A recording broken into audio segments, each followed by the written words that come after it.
First story is titled, Am I the a-hole for not forgiving my uncle for telling me that I'm a product of an affair? I, 19 male, am a product of an affair. I just learned this story 2018 around Easter. My dad had an affair that resulted in him getting his mistress pregnant and having me. My mom relied on him financially and already had 3 kids, including a newborn by him, so she stayed. My dad started a co-parenting relationship and ended the affair with the other woman. When I was around 2, my biological mother ran off. We think to her home country, but we really don't know. I honestly couldn't care less and don't have any desire to find her. After my biological mom left, my mom was willing to take me into her house and raise me as her own son. I'm sure this must have been hard for her, as I have seen a picture of my bio mother, and I am a dead ringer for her, and even have the masculine version of her name. As I said, I didn't know this, and I only found out because I got into a public fight with my mom at our family's Easter dinner when I was 16. I couldn't tell you what it was about, but I do know the next day I got a call from my mom's brother who let me hear it, about how ungrateful I was being to the women who raised me after my real mom abandoned me. Of course, I was confused and went to my parents who told me everything. This news broke me for so long. I felt like a stranger in my house and like a monster to my mom. My older brothers both knew, but my older sister did not, and our entire extended family knew about me. I shouldn't have learned about it this way. This is why I have never forgiven my uncle for telling me in anger. Apparently, he didn't know that I didn't know, so almost everyone in our family except my siblings think I should forgive him. I saw him again last weekend, and I refused to accept his apology, which led to my cousins and aunt and dad pressuring me to just forgive him. I didn't, and still haven't. Am I the a-hole? Now for the top comments. Not the a-hole. I don't buy this not knowing. It sounds like this adult man was intentionally trying to inflict as much damage as he could on a 16-year-old kid. You're a teenager. Of course you fought with your mom. What teen doesn't? You get over it and move on. You don't call to curse them out and lay life-altering news on them out of anger. You're right. This isn't how you should have found out. Even if the uncle truly believed that he knew, and likely, it is still incredibly damaging to throw that in a kid's face. That's the same as telling an adopted kid that they have to spend every day being grateful that their parents rescued them. His comment was meant to make Opie feel less like a real kid, like he owes his parents for parenting, and that's wrong and undermines their family dynamic. Not the a-hole. Even if he didn't know you didn't know, he still has no good reason to hang that over your head. The uncle is a total a-hole. That was not his news to share with Opie. The purpose of revealing that information did not come from a place scare, but rather maliciousness. The uncle is transferring his frustration with the father to Opie. There are 2 ways to read what your uncle did. 1, he knew you were unaware of your biological parentage and wanted to hurt you by revealing it in anger. 2, he genuinely thought you knew about your birth mother and thought it would hurt to remind you that you should be grateful because you have a mother that loves you despite you not being biologically hers. There is no scenario I can see where your uncle is not a raging a-hole. Not the a-hole. You should have been told in a kinder way by your parents. And I'm so sorry this is how you found out. I hope you are able to talk with your family honestly about how this is affecting you and that they don't push you to sweep this under the rug. If I may give you some advice, there is a huge difference between forgiving and forgetting. So while you may find yourself in the state of mind to forgive your uncle, it doesn't mean you are forgetting his cruelty. You don't need to set yourself in the position to be hurt again by this a-hole. Now for the next story. Am I the a-hole for disowning my biological father and calling him by his name? I was born as a bastard child when my biological parents were both 19 years old. I was told that since they lived in a highly Catholic country, my bio father tried to force my mother to get a termination to avoid getting shamed by the community. But she refused as abortion was illegal, expensive and just dangerous done illegally. Plus, it was against her own values, so she still had me. As a toddler, my mother and bio father lived together for a year before she moved out with me. He did not work, helped my mother with chores, saw other women, only spent his money on alcohol, and even forgot to feed me at times, which made my grandparents and aunt furious and told mother to live with them instead. She was fortunate that they were willing to forgive her and accept me despite their religion. My grandfather and my bio father's side would often give us extra rice, meat, milk and diapers because he felt guilty that his son didn't take care of me or mother. When I was 4 years old, my mother started to date a new guy and eventually they got married. He lived in another country, so she moved with me to his place. He adopted me. To me, he is my father. Even though we are not biologically related, he is still my dear father and no one can say otherwise. Fast forward to when I turned 14 and traveled to meet my relatives for the first time after moving away. Everyone was excited, and then I met him, my bio father, who I now called by his name, Jay. Wanted us to meet and talk alone, which I was shocked by because in all those years I've been away, he has never contacted me in any way until now. No good wishes or happy birthdays. I basically saw him as a stranger. We went behind the house and just sat there in silence. He was obviously drunk since he reeked of alcohol. He then started to apologize to me and told me that he loved me. I was kind of uncomfortable with the situation since I didn't know what to say because he was a stranger to me, but I figured he probably regretted his past actions. He repeated his apology some more while patting my back and then suddenly put his hand on my butt and thigh. I don't know if I overreacted, but I stood up and ran away from him and told my relatives that I did not want to see him again. I didn't know if he groped me on purpose or not, so I did not tell my relatives, but I was still scared of him.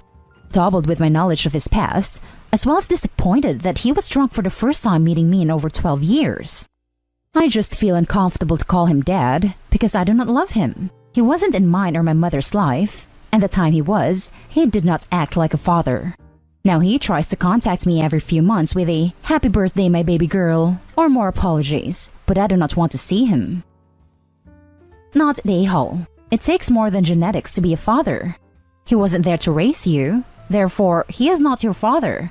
After 14 years, to be drunk and try to violate you is just disgusting. Don't ever see him again.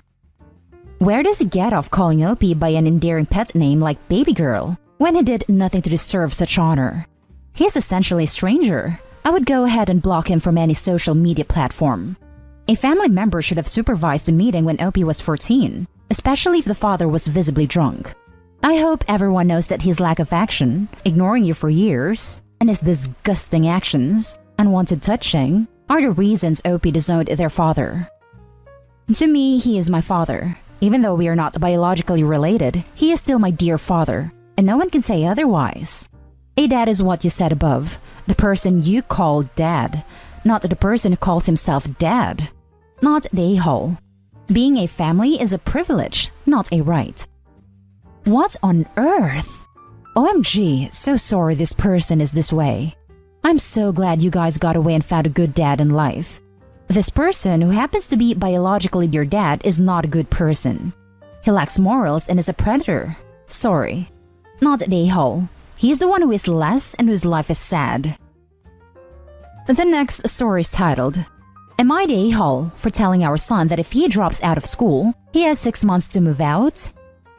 This evening, my husband, 42 male, and I, 40 female, got into an argument with our 17-year-old son.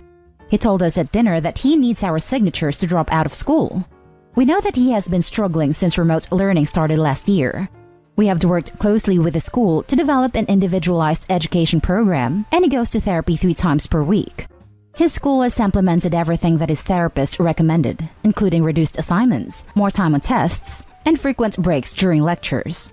I have even cut my hours down to part-time at work, so that I can be home to help him when needed. He told us that if we won't sign the paperwork that as soon as he turns 18 in May, he will sign the forms himself and drop out. My husband asked what plans he had if he were to drop out, such as work, living situation, and transportation, and he said he was going to stay here so he wouldn't have to worry about any of that. We both told him that if he dropped out of school, that he would not be living here, that he would have 6 months in which he would need to find a job, a place to live, and his own transportation to get back and forth from work. We told him that if he is going to make the adult decision to discontinue his education, that he would need to be able to support himself, because we would not be doing that.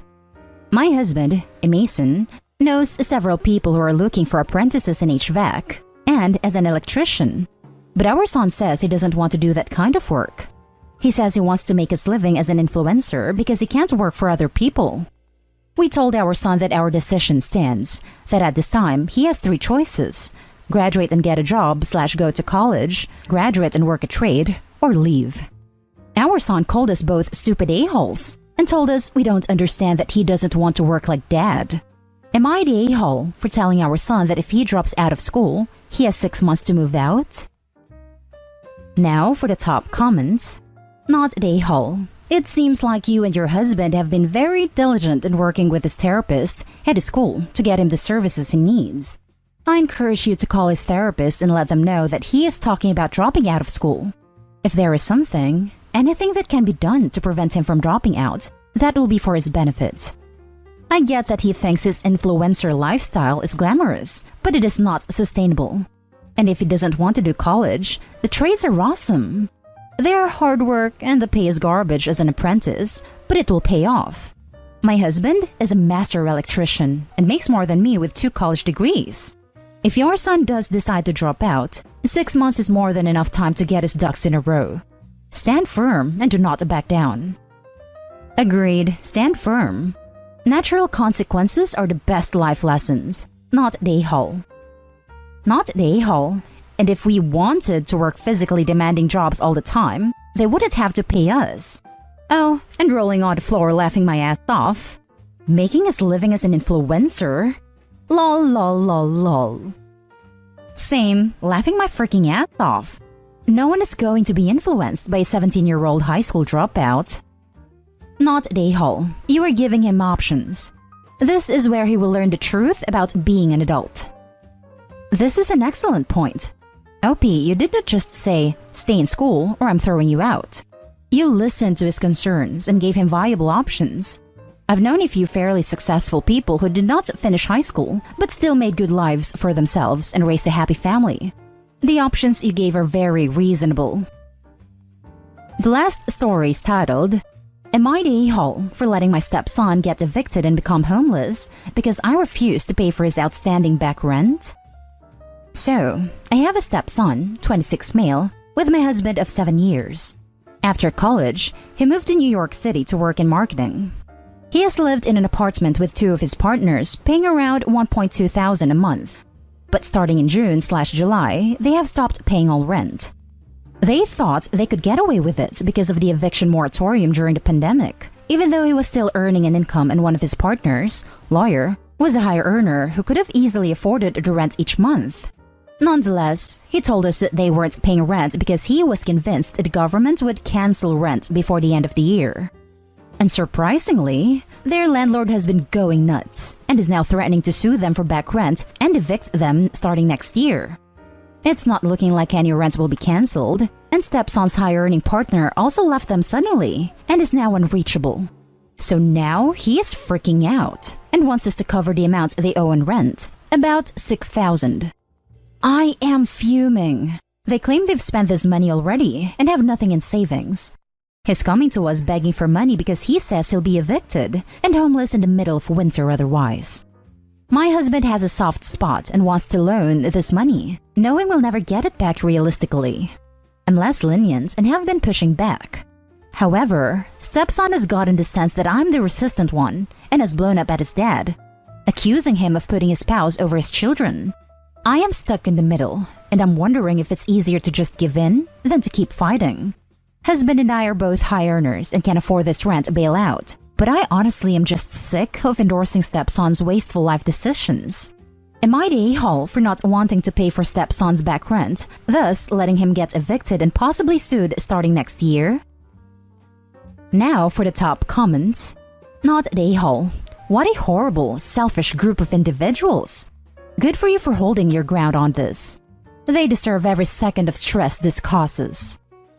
Exactly. The 3 wise guys thought they would take advantage of the rent moratorium that was created for those folks that had lost their job or experienced or reduced hours and/or wages, not for entitled brats who had the money to pay their rent but decided they wanted a free ride.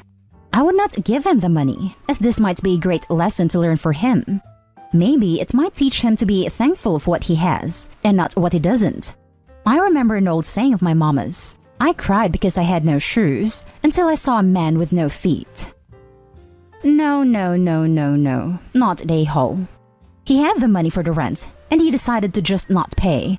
What the hell did he imagine would happen? The consequences of not paying rent are not having a home. Bailing him out won't help. It's not like he got into trouble because he couldn't afford it, / lost his job, / had a big emergency thing to pay for, like hospital bills. He just decided not to pay. He is an a-hole. He had the money for the rent, and he decided to just not pay. It's worse than that. You could defend them not paying as just being delusional. But they also didn't pay, and then consumed that money on some kind of celebration of their delusion. Specifically, not paying for something means you should have that money sitting in a bank account. Not the a-hole. He did this to himself. They should have paid the rent since they were all working. It's not up to you or your spouse to fix this. You guys should let him deal with consequences, even if he becomes homeless. And that's the end of this video, folks. As always, leave a comment and hit like and subscribe. And if you want more of this content, turn your notification on to get updated on the latest videos. And I'll catch you with the next one. Stay safe.